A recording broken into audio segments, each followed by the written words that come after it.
I think, again, at first it was challenging, and then it started feeling good. Like, I felt good to be like, yeah, I haven't spent money in like 14 days. You know what I mean? Hola. Hi. Hi. Welcome to another. Is the blog or video diary? It's just the same thing.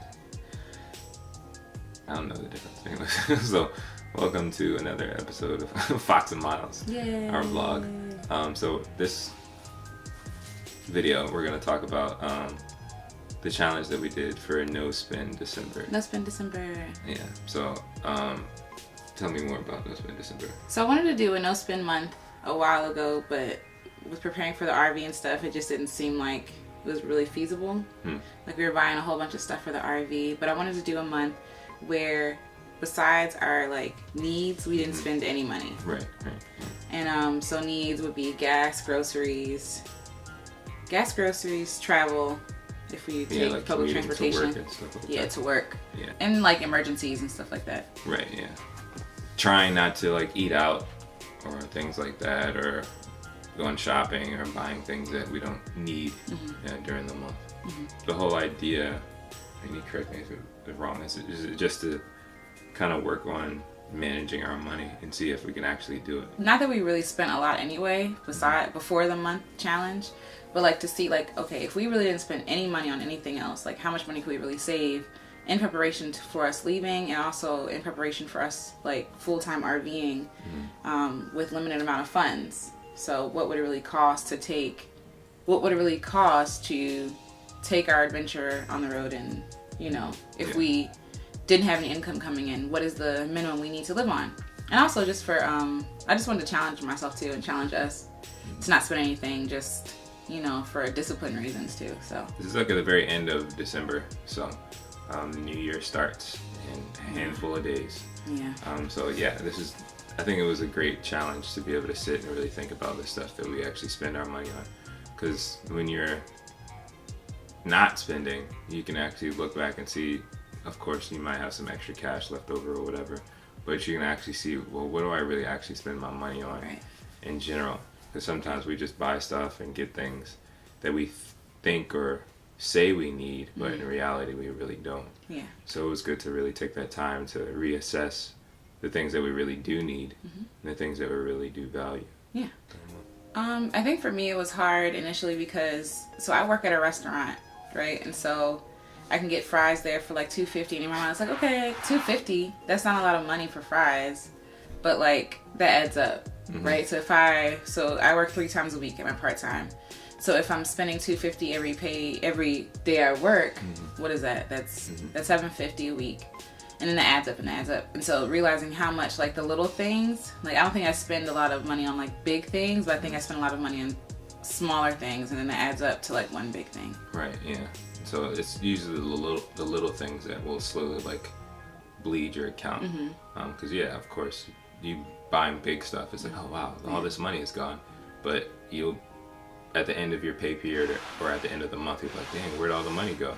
And it's hard to track it when it looks like, oh, there are all these little debits in your account and things like that. And I think that's interesting because even talking about like looking at your bank account, you'll wonder like, what is that? Yeah, like, you start to forget. Like, yeah, exactly. And then also, I was watching something and it was saying when you want to purchase something, think about how long it would take you to work to get that thing. Right. So like, is that this piece of candy is $1.50, but do I really want to work? Say if I got like 5 pieces of candy, do I really want to work how long it takes to eat those 5 pieces? Is it really worth it? And it's not. Like at the end of the day, you really realize that it's not worth it. Yeah. I think again at first it was challenging, and then it started feeling good. Like I felt good to be like, yeah, I haven't spent money in like 14 days. You know what I mean? And except on bare necessities. So. Yeah. I mean, I think it was cool to really not worry about it. There were some times, especially now in December, thinking about like the holidays and stuff like that. Think about, well, I could buy this and it won't be that bad. But actually forcing yourself to not be overwhelmed with the tradition of buying this or that or consumerism in general. Yeah. Because it's always around the holidays when you have the biggest sales, it seems like. It is. Whenever you're trying to do good with your finances, that's when the sales comes. Like, Yeah. oh yeah, limited time only, Yeah. best deal ever, and you're like, Yeah. That's really true, because I got all these emails and stuff, and it's like 12 deals of Christmas. Yeah. And when I want to buy something, put it in the cart for like 30 days. And then see if you still want it at the end of the 30 days, or if you could find a way to do without it. Yeah. And I think that's one of the things that this helped me to do, is become more resourceful. What do I already have that I could use instead of buying something new? And one of my goals for 2019 is to consume less and produce more. And even for myself, like produce things more, because these other businesses and stuff are making a lot of money off of things that we don't really need, but we think we need. And sometimes they do improve our lives, but sometimes it really doesn't. And I wanted to do December because December is like when people go broke, and then they're depressed in January because they didn't have, you know, I guess any money in the beginning of the year. And it's like, okay, now we got to get back to either zero or we have to, you know, build on that again. If I don't get anybody else a gift for Christmas, like what can I give them? And it's like our presents. Like that's what we really can give them, our love. And I know it sounds cheesy, but at the end of the day, like, when you give people gifts, you're giving them gifts usually so that they remember you by it. It'll improve their life, but they'll remember that you gave it to them. But eventually those memories of that item will fade. But what they won't forget is you and the impact you had on their lives. Also with that, having to not spend any money kind of forces you to be creative. Kind of like what you were just saying about giving gifts and things like that. How do you find alternatives? But I think it also helps you to appreciate the stuff that you already have. I don't know, say like you want to get a new phone or something like that. You gotta try to figure out, well, what can I do with the phone that I already have? Or with the computer that I already have? And there are so many alternatives in other ways, kind of like with your computer recently.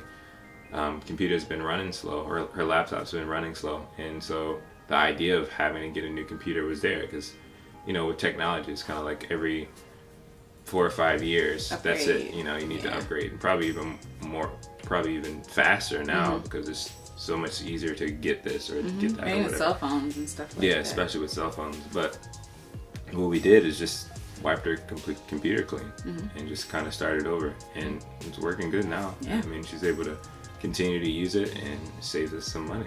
Just being able to think creatively and work with what you do have, because I know, especially for probably like our parents or our grandparents' generation, people kept stuff as long as possible. Like, you fixed it. Like you got a car, you fixed it. You had a fridge, you got it fixed. Had a vacuum, you got it fixed. Whatever TV busted, you got it fixed. Now it's just like, oh, it's done.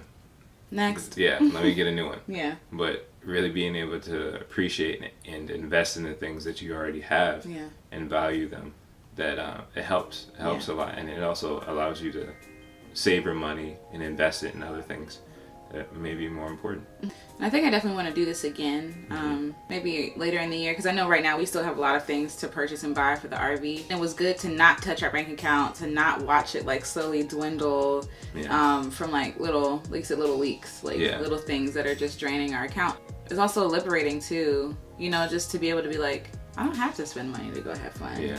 You know, there are things that I could do at home that are available to me. You know, we pay monthly for things, and don't even use them all the time. And so even talking about like the cell phone, for example, like I do want to upgrade my phone because it looks, you know, they make it look nice, like it's like a shiny toy, but again, it's going to lose its luster again. So like I'll do things like change the theme on my phone, or change the background, or change the keyboard, things like that, to keep it fresh, to keep it fun. And so that I'm not necessarily, it's like I have a new phone, but it's the same phone, you know. So so it's learning things like that, I think was really important to this challenge. Oh yeah, there was a time I slipped up. I did buy Chipotle. So me and Jamal, we worked next to each other, but he was off that day. And no, worked that day. But I was like, so she brought her lunch, and I had like a work retreat or something like that, so I wasn't available, because what we were doing, since we do work so close, is that we would share our lunch break. My day was just hectic, so I wasn't able to set up. I wasn't able to have the same lunch time as she did. And so, you know, she's hungry. So she needs to eat food. So she went and got Chipotle. I ate as many snacks as I could, but nah, it wasn't hitting it. So because he wasn't free, I went to Chipotle and I did buy food. I think we got some from Chick-fil-A once. Oh yeah, so Chick-fil-A has a point system if you all are not hip. Yeah. They have a point system, and I was able to get from my previous times of eating there. Every time you eat there, you get points. And so when you get enough points, you can get enough points to like buy a drink or fries or whatever. So we had breakfast together. We both had points. Yeah. I had enough points for chicken minis, hash browns, and a drink, but I didn't get a drink. Yeah. And then you had enough for hash browns. So yeah. So I got a chicken sandwich. Yeah. So no, like $2, $2.50. Yeah. But yeah, so I mean, it's a little things. Of course, we didn't do it perfectly. I think it's really hard to do that. But again, like you said, it would be great to try it another time. Yeah. But I think we did pretty good, you know, this first time around. I think so too. To be able to avoid, because there are tons of stuff that you can just, and it's quick too. And I think food is usually the biggest one. That's where my money goes. Yeah, it's really quick to just go out and swipe something, buy something. And I think it's also great that the Dave Ramsey's Total Money Makeover, one of the biggest suggestions that I think is just really great is paying with things with cash. Yes. It helps you see where your money's going a lot better. Yeah. Because if you just budget it out, you get to a zero balance and all you have is that cash to use. Yeah. When you're trying to give $5, somebody's like, oh no, it's $5. It's gone. But it makes you treasure your money more. It makes you more aware. Like, okay, this is all I have. After this, there is no more. Like you were saying, and like with swiping, I think it's just like a mental, like, oh, I got it, or swiping and wishing, which is like, I hope it goes through. I don't know how much I got in my account, but whatever. As long as it says approved. Exactly. Exactly. Never mind, like it's negative, whatever. Or even if it's not negative, you could be cutting into something else. Right. You know? Yeah. So using the cash method is really, really important. And so for us, if we ain't had no cash, we can't buy nothing. But if anybody else joined us on the December No Spend Challenge, let us know what your thoughts are. Yeah.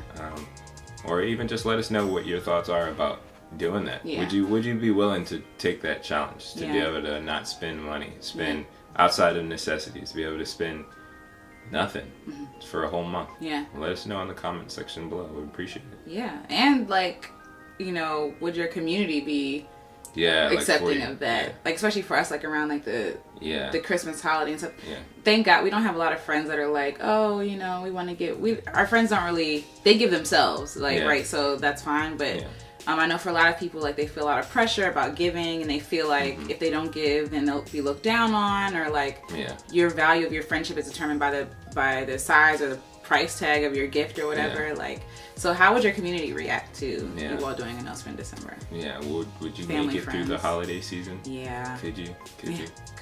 Yeah, well, let us know in the comment section below. Yes. And of course, like and subscribe.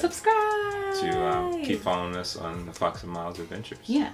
And if you're interested in taking a journey or challenge like this, visit us at our website. We're still getting it started. We're still getting it built and stuff like that. But we want to have like more community engagement and community challenges. And don't worry, it's free. It's just we just want community. So yeah. And the website is foxandmiles.com. Yes, foxandmiles.com. Yeah, and A-N-D. Foxand miles.com. Yes. Yeah. All right, so until next time. Until next time. See you guys later. Bye. Bye.